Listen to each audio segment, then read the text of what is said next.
people will continue working towards some solution that makes it more equitable for kids, because we are losing kids in sports.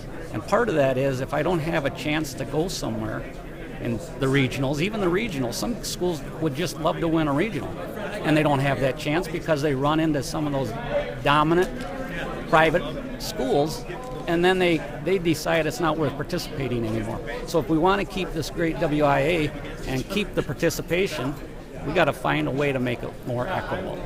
And what that is, I don't think anybody has the real answer yet, but they need to continue working towards one. And you're never going to make everybody happy.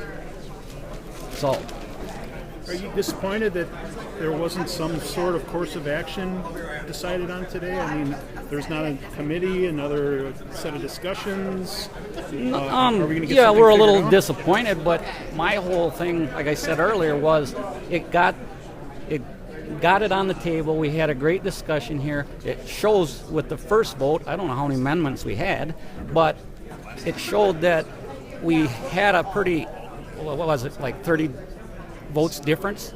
There's a problem, and there was schools that were for it and against it, from small and large. So everybody sees it as a problem, and what the answer is, I'm not sure myself, but we at least got it to the table to discuss, to show the WIA Board of Control and the executive staff that there is a problem, because right now, if it's status quo, they're going to continue complaining. Okay. Is that sort of empowering, even though you didn't get what you wanted, sort of empowering as a league or as a group that, hey, from your part of the state, you can kind of spark some... That's what we were hoping. I mean, we didn't come here thinking, oh, we got to win this one. That wasn't what it was about. There's a problem. It's been here for a long time. We got to fix it. And what's the fix? Not sure yet. But we were getting somewhere by this discussion.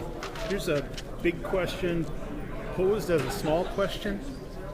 Do you think there needs to be somebody other than an administrator, an educator in a school district, a group of those people making this decision, or does there need to be somebody at a higher level or even outside the education realm making this impartial decision? That's a good point, because I think we all have our passion, and we're all going to look out for our own school. And I was telling Randy on the way up, we got to step outside of what's best for our school and look at the big picture, because it affects everybody in our state if we want it all to be equal. So do you